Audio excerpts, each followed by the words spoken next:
Transition. Bonjour à tous et à toutes, bienvenue sur l'émission scientifique.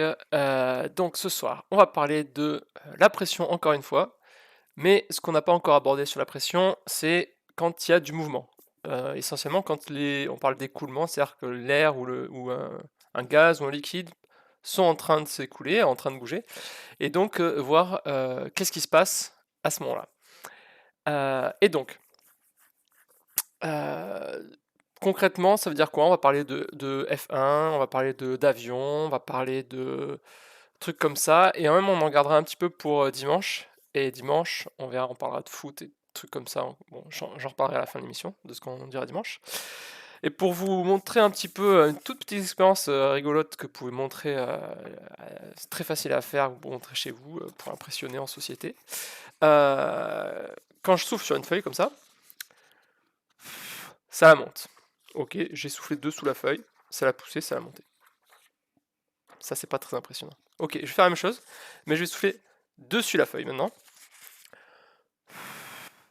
Ça la monte aussi. Pourtant, je pousse. Qu'est-ce qui se passe là? Qu'est-ce qui se passe? C'est ce qu'on va étudier. Oula, je tapais dans la table, ça disparaît. C'est ce qu'on va étudier aujourd'hui. Donc, hop, hop. Donc, d'abord, en fait, ce qu'on va étudier. Ah, j'ai oublié de changer le titre là. Hop, alors. C'est où? Texte. Hop, propriété. Hop, 4. C'est, hop, effet Venturi. Donc l'effet Venturi, ça a été un effet qui a été inventé par, enfin il a été pas du tout inventé, mais découvert par Venturi, mais qui a été généralisé par le théorème de Bernoulli. Donc en fait, on va parler directement du théorème de Bernoulli. Donc si vous n'êtes pas trop porté sur les équations, tout ça, ça d'ailleurs je vais le décaler un petit peu parce que on voit pas tout, sinon. Hop, alors je faudrait que je change les écrans au fond d'écran. Hop, alors, si vous n'êtes pas trop au point sur les équations, c'est pas très grave, vous allez voir, bouchez-vous les oreilles pendant 15 secondes et après ça va être facile. Bon, alors le théorème de Bernoulli, ça prend effet quand il y a certaines conditions. On dit qu'il y a des conditions dans ce théorème, c'est-à-dire que si ces conditions ne sont pas réunies, ça peut faire en sorte que le théorème il n'est pas vrai. Donc, et après, on va parler du théorème. Donc, juste, je vous les explique les conditions. Je pense que ça fait pas de mal de comprendre un peu le vocabulaire et tout, mais en fait, c'est pas indispensable pour la suite de la vidéo. Donc, quand je vous parle d'écoulement fluide homogène, donc écoulement fluide, c'est un gaz ou un liquide. De l'eau qui coule, c'est un écoulement fluide. Moi qui souffle sur la feuille, c'est un écoulement fluide aussi. Homogène, ça veut dire que votre fluide, il a les mêmes propriétés partout. Dans l'écoulement. Même propriété, c'est-à-dire même température, etc.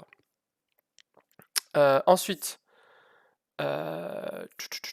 incompressible, donc je pense que ça c'est comme son nom l'indique, c'est qu'on ne peut pas le comprimer. Alors en fait, l'air, vous allez me dire, oui, mais du coup, quand vous soufflez, quand tu souffles, l'air, on sait qu'on peut le comprimer, l'air.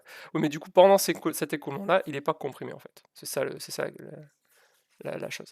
Sans viscosité, pareil. Même l'air, ça a une certaine viscosité. C'est-à-dire pour ça que si vous mettez de l'air quelque part, il va finir par s'arrêter. Vous soufflez dans un tuyau, à un moment, votre air, même si vous allez très très très loin, au bout d'un moment, il va s'arrêter. Parce qu'il y a de la viscosité, mais on la néglige. Alors, écoulement stationnaire, c'est un petit peu plus compliqué. Donc, écoulement, je l'ai dit, c'est le fait que le fluide bouge. Stationnaire, je vais résumer ça en disant, si vous prenez une photo de votre écoulement, et qu'un instant plus tard, vous allez reprendre une photo, et bien du coup, ça va donner la même photo en fait. C'est que votre écoulement, alors bien sûr, si vous avez quelque chose, le fluide il bouge. Donc le fluide, lui, un morceau de fluide, si vous le prenez à un endroit, il va se retrouver à un autre endroit. Mais il aura été remplacé par un autre morceau de fluide qui lui ressemblera en tout point. Donc c'est pour ça qu'on dit stationnaire. Grosso modo, ça correspond à quoi? C'est-à-dire qu'il n'y a pas d'accumulation de matière à un endroit ou justement le contraire, il n'y a pas de déplétion de matière à un endroit.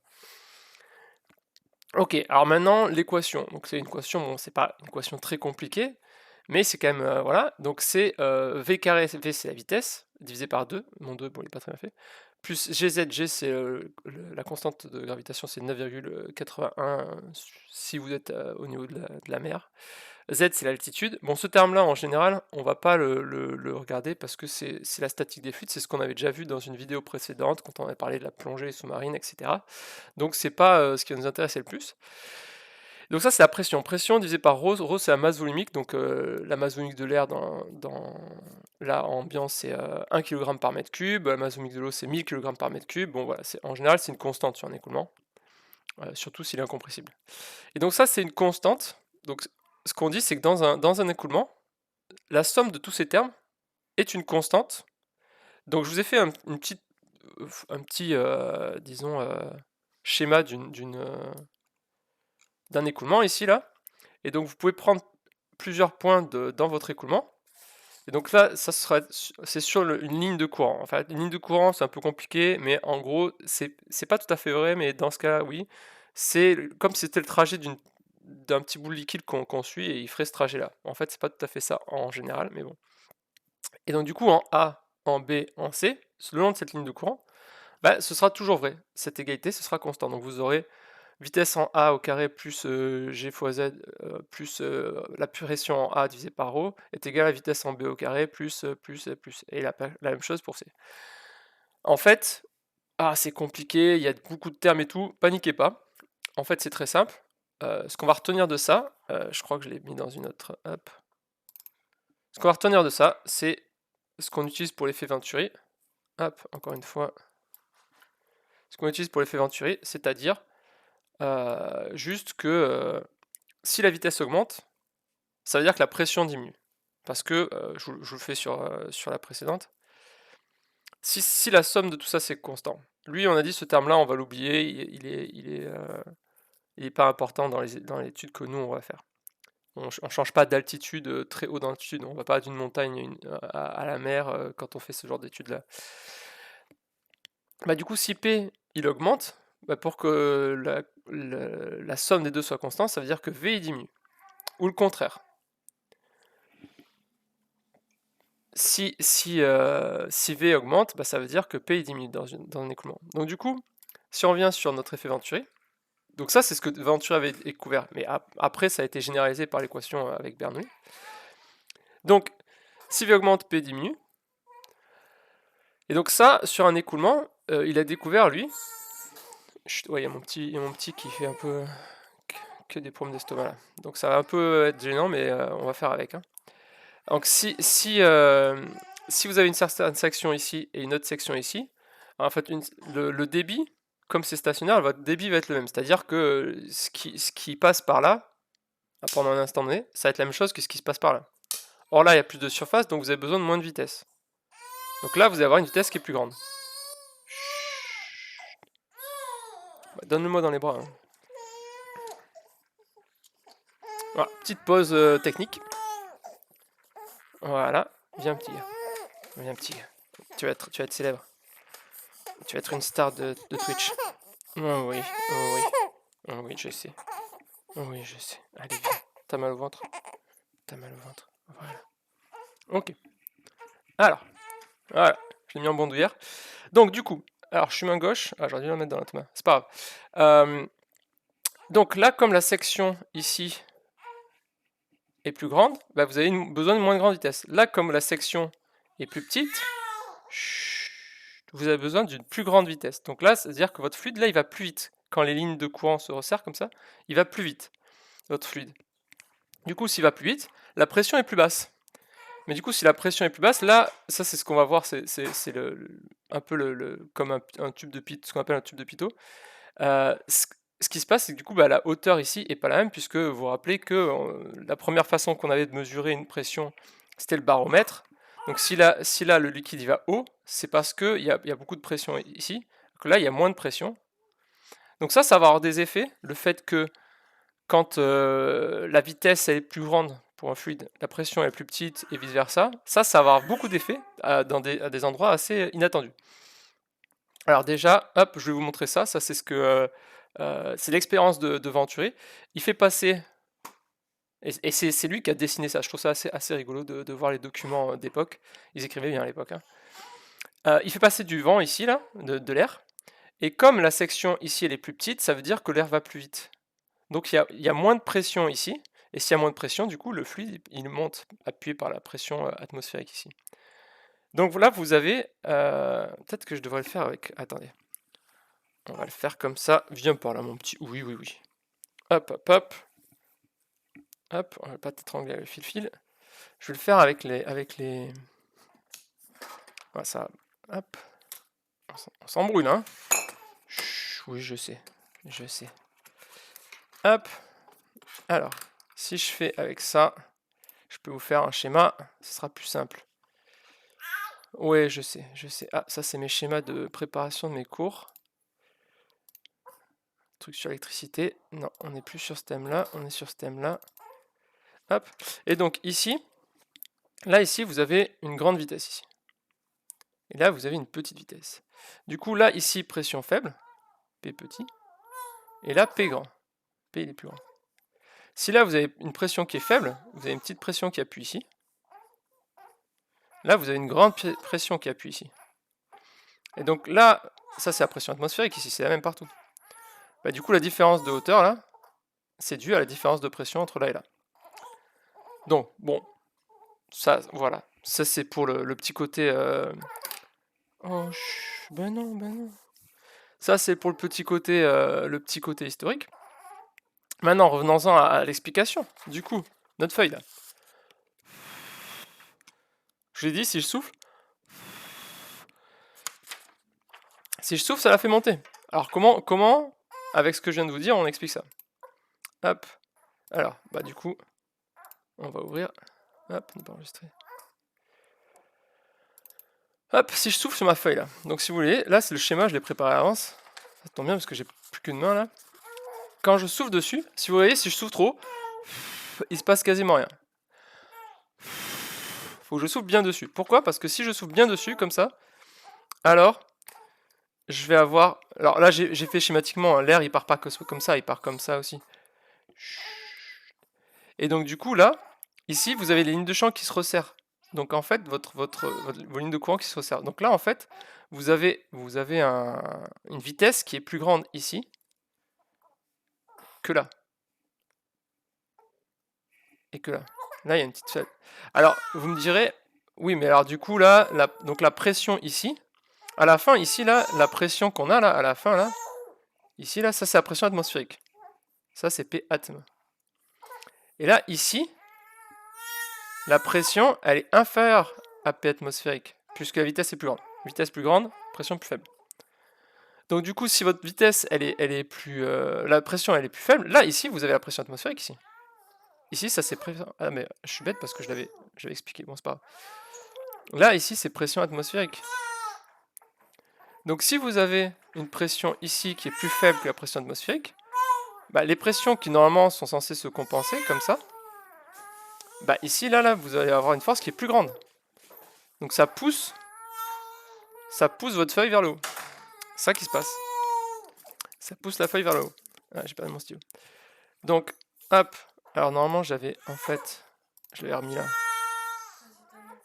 Tiens. Hop, voilà. C'est bon, le bébé a été sauvé. Ah, j'avais fait un beau texte à trous et tout. Donc diminution de la section, donc la vitesse augmente, donc P diminue. Et la pression au-dessous de la feuille, c'est la pression atmosphérique, donc elle est supérieure à celle qui est au-dessus. Donc du coup, ça pousse vers le haut. Donc ça, c'est le résumé de ce qui se passe sur la feuille. Mais en fait, les applications, je vous ai dit, sont multiples. Par exemple, on va regarder une petite vidéo. Petite vidéo de voiture, course de voiture. Donc, la voiture s'envole. La voiture s'envole parce que l'air s'est engouffré dessous, et quand il commence à y avoir de l'air dessous, après l'air appuie, et du coup il la fait décoller. Et alors comment on évite ça en Formule 1, puisque ça c'est pas de la Formule 1, mais bon, ils ont des trucs un peu pareils. Comment on évite ça pour la Formule 1? Ben, c'est la forme de la voiture qui évite ça. On utilise l'effet Venturi. Donc, hop, ouvrir. Donc si vous regardez là, alors, celle-là c'est peut-être pas la mieux. En gros, l'air, vous voyez là, sous la forme, oui, j'avais montré ça pour que vous compreniez le suivant en fait. Ça c'est la forme du dessous d'une voiture de Formule 1. Donc vu du dessous, votre voiture de Formule 1, elle ressemble à ça. Bon là, vous avez le corps de la voiture. Et ici, là, vous avez une partie qui va servir de conduite d'air, mais qui est pas un tube. Vous voyez, la conduite d'air, elle change de forme au fur et à mesure. Et là, elle est grande. Et puis là, après, ici, elle est très faible. La section est très faible. Et après, c'est regrand. Donc si on regarde ici, en fait, on va le faire avec l'autre schéma. Avec ce schéma-là. Voilà. Donc du coup, ici, vous voyez, ça, c'est la section. Hop, alors. Ici, là, vous avez une section qui est de cette hauteur-là. Ici, vous avez une section qui est de cette hauteur-là. Donc si la section est plus grande, S il est grand, ça veut dire que, ça implique que la vitesse est petite. Et si la vitesse est petite, ça veut dire que la pression est grande. Là, c'est le contraire. Ici, là, à cet endroit-là, c'est à cet endroit que ça se passe. Hein. C'est à cet endroit que c'est important. Ici, on a S qui est petit, donc V qui est grand, donc P qui est petit. Et ici, c'est une grande section. Et là, donc là, vous allez avoir S qui est grand, V qui est petit, donc P qui est grand. Et ce P qui est grand, ça c'est P atmosphérique en fait. Puisque là, on est à l'extérieur. Donc là, on est de nouveau quasiment un peu plus loin, disons un peu plus loin par là, on est à P atmosphérique. Donc ici, là, on a une pression. Cette pression-là, appelons-la P0. Cette pression-là, elle est très petite. Elle est beaucoup plus petite que P atmosphérique. Elle est d'autant plus petite que la section est importante et que les vitesses sont assez grandes. En Formule 1, il y a quand même une vitesse assez grande. Et donc, si je vous fais je fais on se rappelle juste ça. Ici, là, la pression, là, elle est faible devant P atmosphérique. Bon, en fait, je vais effacer tout ça et vous remontrer, du coup, hop, sur un schéma plus propre. Donc là, le seul truc qu'on va retenir, c'est que P il est inférieur à P atmosphérique. Il est vraiment plus petit. Bah, ce qui va se passer, c'est que là, vous avez une petite force de... Alors, noir sur noir, il n'y a plus d'espoir. Donc là, vous allez avoir une petite force de pression. Force de pression. Et là, vous avez une grande force de pression. Tout là, vous avez plein de grandes forces de pression ici. Et là, vous avez des petites forces de pression. Bah, du coup, la somme de toutes ces forces, ça donne une grande force vers le bas. Puisque celles-là, elles vont gagner par rapport à celle-là. Et donc, vous avez une grande force de pression vers le bas. Et je vous rappelle, alors je vous rappelle ceux qui l'ont vu et ceux qui l'ont pas vu, je vous le dis, on avait fait dans une vidéo précédente, on a vu que la pression atmosphérique, ça faisait une force qui était énorme. On avait vu la vidéo d'une voiture qui était soulevée par un hélicoptère, et ce qui les reliait, c'était une cloche juste où les deux bouts étaient posés l'un sur l'autre, mais on avait fait le vide au milieu. Donc il n'y avait pas de colle, rien du tout, c'était juste le vide qui maintenait les deux parties de la cloche. Et donc littéralement, c'est le vide, en fait, c'est-à-dire la pression extérieure sur la cloche, sur les deux émissaires de la cloche, qui maintenait les deux bouts de la cloche soudés, et donc qui maintenait la 2 chevaux en l'air. Donc c'est une force qui est très très importante. Et donc c'est cette force-là, alors là bien sûr c'est pas le vide ici, hein, là il y a quand même de l'air, hein. Mais donc c'est quand même une force très importante qui plaque la voiture de course contre le sol. Et plus elle va vite, plus cette force va être importante. Donc du coup, ça va bien parce que plus elle va vite, plus vous avez vu l'autre voiture, c'est parce qu'elle est vite qu'elle a décollé comme ça. Donc ça c'est le premier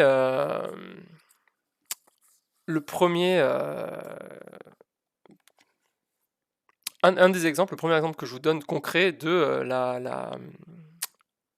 une application de l'effet Venturi. Ok. Maintenant, je vais vous passer une petite vidéo d'aile d'avion Alors, c'est pas une vidéo de vraie aile d'avion, mais c'est une aile d'avion qui est modélisée par un, des bouts de papier. Deux bouts de papier qui modélisent une aile d'avion. En gros. Même phénomène. Hop, voilà. Donc là, ça, c'est en gros la forme d'une aile d'avion, c'est grossièrement, hein, où vous avez un côté profilé exprès. Donc on parlera du côté profilé tout exprès après. Donc je vous laisse écouter la Phénomène qui vidéo. permet d'expliquer la portance d'une aile d'avion. Le profil de l'aile utilisé ici est tel que la vitesse de l'air est plus grande au-dessus de l'aile qu'en dessous. Il en résulte une force de portance vers le haut créée par la différence de pression entre le dessous et le dessus de l'aile. Ok, donc vous voyez bien que là, Différence de là pression.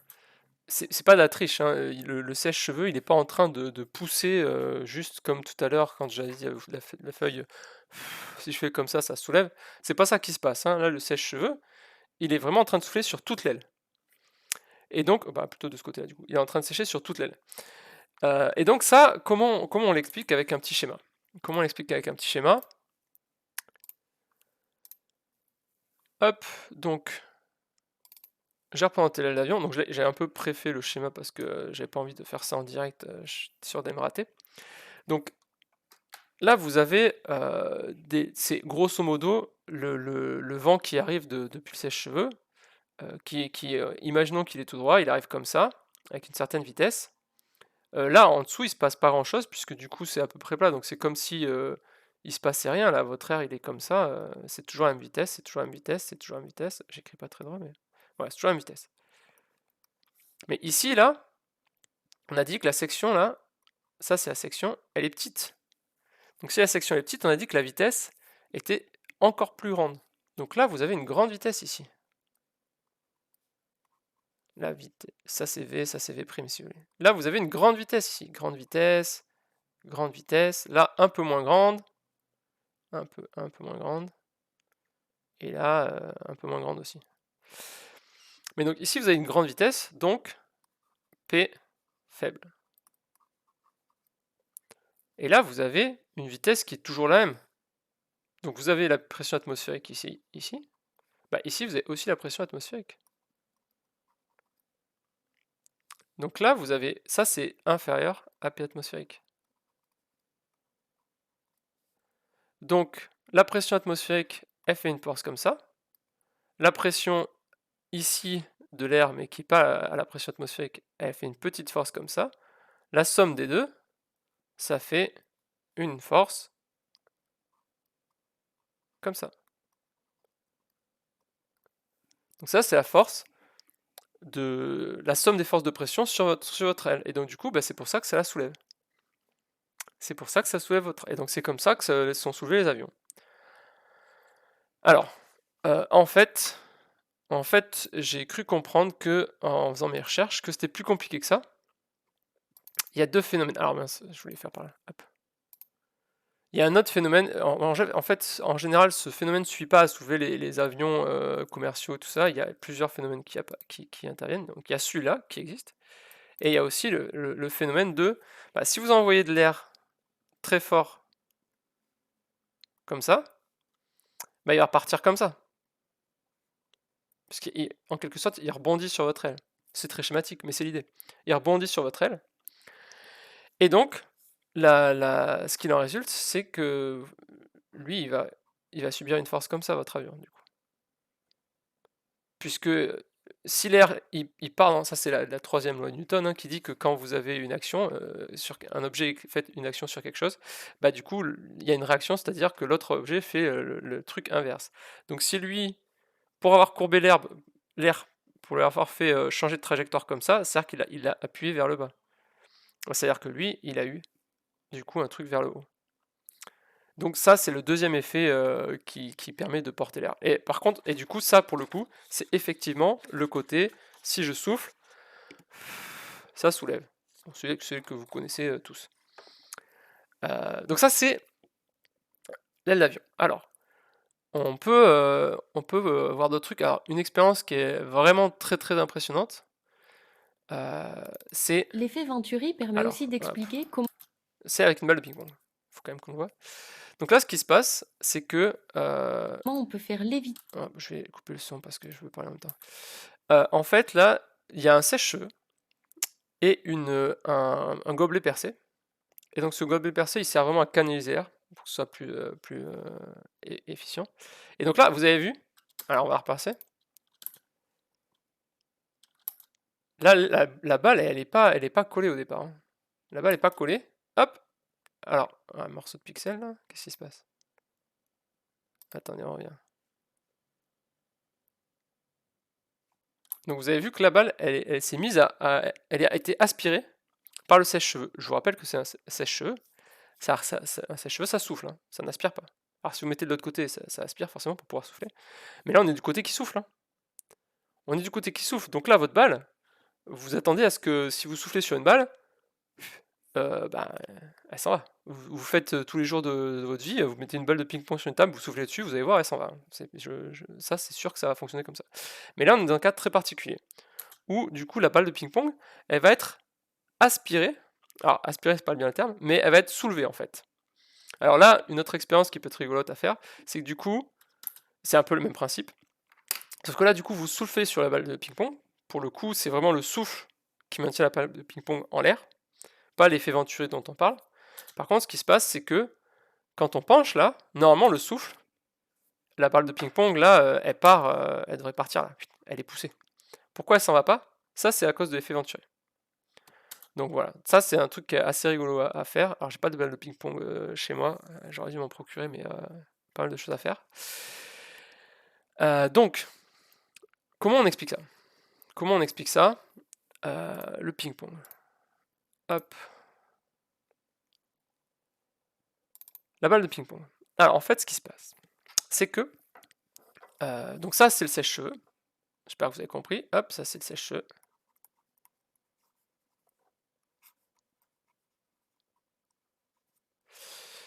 Et donc là, vous avez le gobelet en plastique qui sert à ce que l'air part pas dans tous les sens et que justement soit bien concentré. Et donc là, vous voyez que encore une fois, la section ici et la section ici, là la section est très petite. Donc ça veut dire que pour que votre air, il y ait la même quantité d'air qui sorte ici et qui sorte ici, je le rappelle, c'est-à-dire qu'ici, il faut qu'il aille beaucoup plus vite. Et là, il peut aller moins vite. Imaginez comme un fleuve, hein. Un fleuve, s'il est très large, il n'a pas besoin d'aller vite pour écouler beaucoup d'eau. Par contre, si vous le rétrécissez, bah, il va falloir que l'eau s'écoule très vite parce que sinon, ça va déborder. Alors là, ça déborde pas, on est en régime stationnaire. Donc là, ici, vitesse grande. Là, ici, vitesse petite. Bah, si la vitesse est petite, pression grande.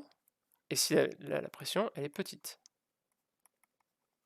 La pression est petite. Donc si vous avez une pression grande ici, vous allez avoir une grande force de pression ici, là. Et là, vous avez une toute petite force de pression. Hop, allez, je la fais un peu plus grande et lui, je la fais un peu plus grande. Donc la force totale de pression, ça va vers l'eau. Donc ça compte le poids. Et là, ça compte non seulement le poids, mais aussi la force du souffle de départ. La force du souffle de, quand vous vous rappelez, on souffle. Donc là c'est pour ça que ça marche que si vous avez un truc, une vitesse qui est assez grande, et donc il faut que ce soit bien canalisé. C'est pour ça qu'ils mettent avec un gobelet qu'ils ont trouvé. Et l'autre expérience, alors j'ai pas préparé de schéma au départ, mais je peux vous en faire un petit bout comme ça. Autre expérience, nouvelle esquisse. Boum. Vous avez le sèche-cheveux qui est comme ça. Et là, il envoie de l'air comme ça. Et alors, en fait, ce qui se passe, c'est que comme la balle, elle va tomber sous l'effet du poids, elle tombe un peu. Donc, vous voyez, si vous regardez, elle n'est pas au niveau de l'axe. Elle est un peu plus basse. En fait, elle est par là. Et donc, hop, ça on efface. Hop, pas très beau tout ça. Donc, votre balle est là. Et donc, en fait, ce qui se passe, c'est que l'air, du coup, là, il est plus rapide au centre que sur les côtés. Et donc là, si l'air il est plus rapide ici, vous avez une pression qui est petite ici. Car l'air, il est... Alors, il faut que je prenne une autre couleur. Là, vous avez une grande vitesse. Et là, vous allez avoir de plus petites vitesses. Qu'est-ce que je dis? Oui, ça, petite vitesse. petite vitesse, grande vitesse. Et donc du coup là la pression elle va être faible et là la pression elle va être grande. Et donc si la pression, là la pression va être grande et là la pression va être faible. Donc ici vous avez un truc qui appuie fort. On change de couleur encore.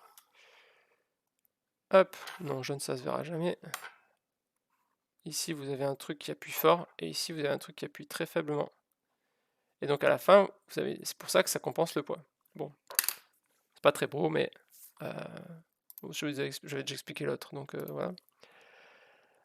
Dernière petite expérience. Alors, c'est la même chose, mais un truc qu'on utilise beaucoup en chimie. Avec mes élèves, on utilise en... On commence en première ou on fait en seconde déjà? Bon, en lycée, on l'utilise beaucoup, en collège, on l'utilise pas encore. C'est la trombe à eau. Et donc, le principe, c'est qu'on fait couler de l'eau pour créer une aspiration. Donc pour les chimistes, ça sert pour la filtration Bochner, filtration sous vide, on appelle ça. Pourquoi? Parce que là, en aspirant, on va créer un vide. Donc qu'est-ce qui se passe? On fait couler de l'eau, et vous voyez que là, alors là, il y a déjà l'eau qui coule. Alors, est-ce que là... Ouais, quand on fait couler de l'eau, on voit que le liquide monte. Donc le liquide, il est déjà en hauteur parce qu'il y a un peu d'eau qui monte là. Donc ça veut dire que là, ici, vous avez une pression qui est plus faible que la pression atmosphérique, puisqu'elle est plus faible de tout le poids de cette colonne de fluide. Et si on augmente le débit, qu'est-ce qui se passe? Là, elle va augmenter le débit à la personne. Bah, le liquide augmente encore plus et jusqu'à même aller à l'intérieur et ça va le vider. Et donc ça, qu'est-ce qu'on a fait? On a eu une aspiration. Donc pour comprendre ce qui se passe, on va regarder un petit schéma. Ça, c'est le schéma d'une trompe à eau. Donc une trompe à eau, à l'intérieur, donc le tuyau, ça c'est le tuyau où qui était accroché au liquide violet là, qui va aspirer l'air. Alors comment ça marche? Vous avez de l'eau du robinet, juste de l'eau normale du robinet, qui arrive dans une canalisation, et ici, la section elle diminue. Donc là vous avez une certaine section qui est grande, et là vous voyez que vous avez une section qui est plus petite, parce que c'est comme ça que c'est construit là, c'est parce que pour réduire la section qu'on fait ça. Donc si vous avez une section ici qui est plus petite, bah, vous allez avoir une vitesse qui est plus grande. V, oula, j'ai appuyé sur mon stylo, hop. Hop. Ah, je ne maîtrise pas encore ce stylo. Hop, ok. Alors parce qu'il y a un mode où on écrit en permanence et un mode où on n'écrit pas en permanence et il s'actionne avec un bouton.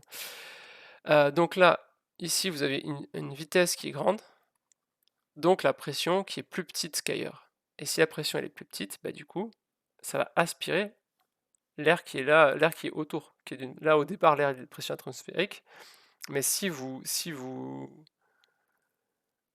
avez créé ce courant-là, vous allez avoir une pression plus faible, et donc du coup vous allez aspirer de l'air jusqu'à ce que la pression soit égale à la pression qui est ici là. Et c'est pour ça que votre liquide est monté jusqu'à ce que les deux pressions soient les mêmes. Donc voilà, ça c'est l'effet Venturi. Donc les pressions quand il y a un écoulement. Alors, vu que j'ai pas fait le truc à le ping-pong parce que j'en ai pas, mais j'ai quand même un sèche-cheveux, et donc je vais vous montrer. Donc je vais couper le micro parce que c'est un peu fort. Mais ce qui se passe quand je vais faire la même expérience, parce que c'est pas impressionnant avec quand on le souffle comme ça là, c'est pas très impressionnant ça. C'est un peu magique, mais ça marche pas très très bien. Faut le faire bien, faut être bien en face. Souffler fort, ok. Qu'est-ce qui se passe quand je le fais avec un sèche-cheveux?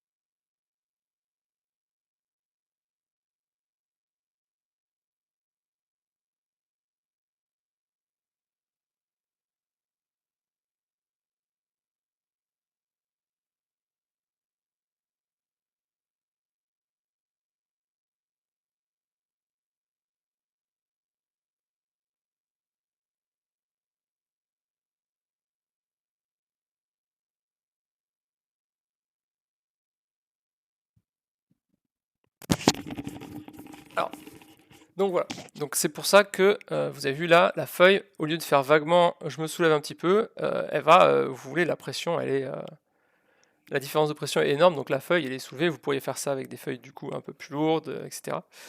Donc voilà, c'est terminé pour aujourd'hui. J'ai fait plus court que d'habitude, mais le but c'était de faire des sessions un peu plus courtes. Donc,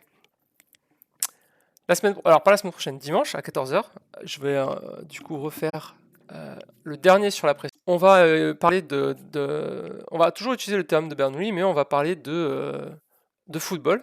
On va parler notamment du but le plus connu, pas au monde, c'est pas celui avec la main de Dieu, mais un des buts les plus connus au monde, c'est celui de Roberto Carlos. Je crois que c'est en 97 sur coup franc, une distance impossible, qui met un coup magnifique. Et donc on va expliquer la physique qu'il y a derrière ce coup.